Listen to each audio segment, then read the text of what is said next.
या देवी सर्वभूतेषु मातृरूपेण संस्थिता नमस्तस्यै नमस्तस्यै नमस्तस्यै नमो नमः। तो आज हम सुनेंगे द्वादश अध्याय को। आप सभी को नवरात्रि की ढेर सारी शुभकामनाएं। इस पाठ में हम देवी के चरित्र और उनके चरित्र के पाठ का महात्मा बताएंगे।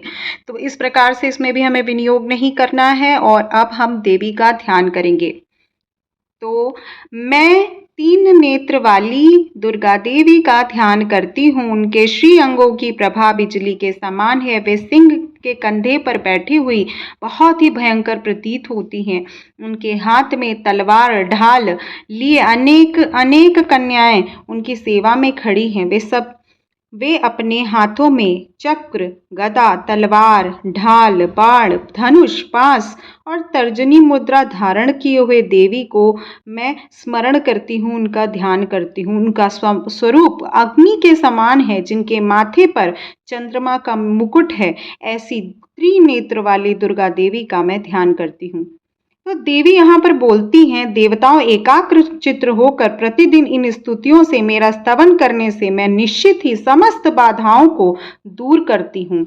इस प्रकार से जो मधुकैटभ नाश, महिषासुर वध, शुंभ निशुंभ संहार प्रसंग का पाठ करेगा तथा अष्टमी, चतुर्दशी और नवमी को एकाग्र चित्र होकर भक्ति पूर्वक होकर मेरे उत्तम महात्म का श्रवण करेगा, उन्हें कोई भी पाप नहीं छू सकेगा। उन पर पाप जनित आपत्तियां भी नहीं आएंगी। उनके घर में कभी दरिद्रता नहीं होगी तथा उनको कभी प्रेमी जनों का विक्षोभ कष्ट भी नहीं भोगना पड़ेगा। इतना ही नहीं, उन्हें शत्रु, लुटेरे, राजाओं, शस्त्रों, अग्नि तथा जल की राशि, किसी भी राशि का भय नहीं होगा।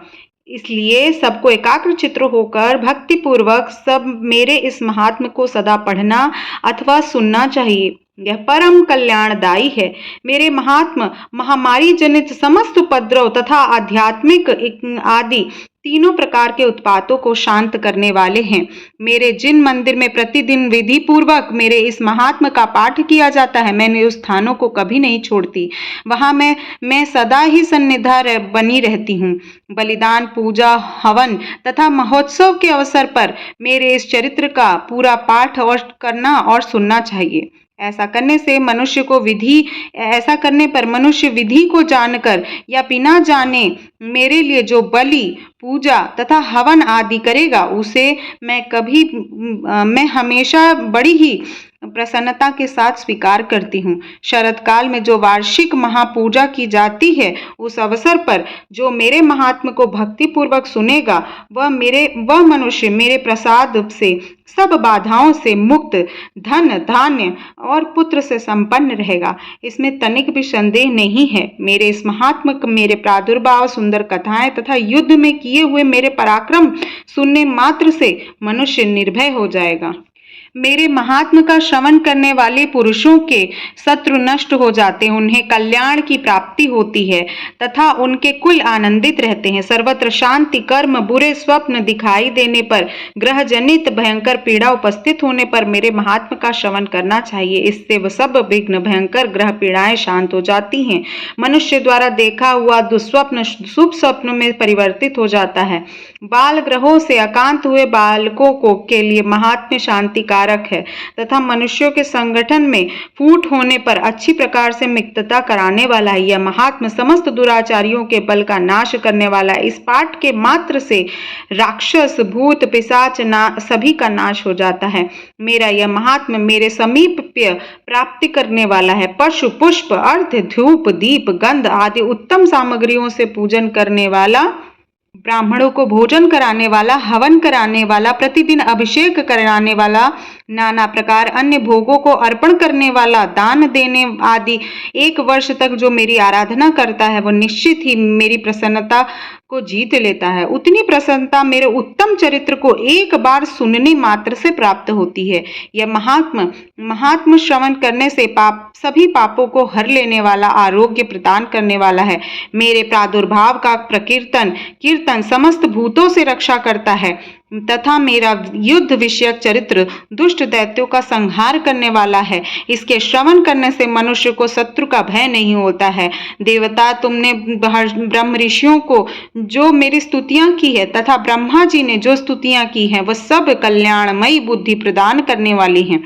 वन में, सूखे मार्ग में, सूने मार्ग में अथवा दानव दल से घिरे जाने पर, निर्जन स्थान पर, लुटेरों और दाव में पड़ जाने पर, शत्रुओं के पकड़े जाने पर, जंगल में सिंह, व्याघ्र, जंगली हाथियों के पीछा करने पर, कुपित राजा के आदेश पर, वध अथवा बंधक बन जाने पर या बंधन के स्थान पर ले जाने पर, अथवा महासागर के नाव पर बैठने पर, भारी तूफान नाव के डगमगाने पर, अत्यंत भयंकर युद्ध में शस्त्रों के पहाड़ होने पर, वेदना से पीड़ित होने पर, क्यों बहुना सभी भयानक बाधाओं में उपस्थित होने पर जो मेरे इस चरित्र का स्मरण करता है वह मनुष्य संकटों से मुक्त हो जाता है। मेरे प्रभाव से सिंह, हिंसक जंतु नष्ट हो जाते हैं तथा लुटेरे शत्रु मेरे चरित्र का स्मरण करने से वाले पुरुषों से दूर भागते हैं। यह कहकर प्रचंड पराक्रम वाली भगवती चंडिका सब देवताओं के देखते ही देखते अंतर्ध्यान हो गई। फिर समस्त देवता भी शत्रुओं के मारे जाने पर निर्भय होकर पहले की भांति यज्ञ भाग का उपभोग करते हुए अधिकार का पालन करने लगे। संसार के विध्वंस करने वाले महाभयंकर अतुल पराक्रमी देव शत्रु शुंभ और महाबली निशुंभ का युद्ध में देवी द्वारा मारे जाने पर शेष दैत्य पाताल लोक में चले गए। राजन, इस प्रकार से भगवती अंबिका नित्य होती हुई पुनः पुनः प्रकट होकर जगत की रक्षा करती हैं। वे ही सब विश्व को मोहित करती हैं, वे ही जगत को जन्म देती हैं, वे ही जगत में प्रार्थना करने वालों को संतुष्ट होकर विज्ञान और समृद्धि प्रदान करती हैं। राजन, प्रलय महाप्रलय के समय, महामारी के समय स्वरूप धारण करने वाली वे महाकाली समस्त ब्रह्मांड में व्याप्त हैं। वे समय समय पर महामारी होती हैं। वे स्वयं अजन्मा होते हुए सृष्टि के रूप में प्रकट होती हैं। वे सनातनी देवी समय अनुसार संपूर्ण भूतों से रक्षा करती हैं। मनुष्य को अभ्युदय के समय ही घर में लक्ष्मी रूप में स्थिति होकर उन्नति प्रदान करती हैं। वे ही अभाव के समय दरिद्रता का विनाश करने वाली हैं। वे ही पुष्प, धूप और गंध आदि से पूजन करके उनकी स्तुति करने पर धन, पुत्र, धार्मिक बुद्धि और उत्तम गति प्रदान करने वाली हैं। ऐसी देवी को मैं प्रणाम करती हूँ। श्री मार्कंडेय पुराणे सवर्णिके मन्वंतरे महात्म्ये फल स्तुति नाम 12 अध्यायः।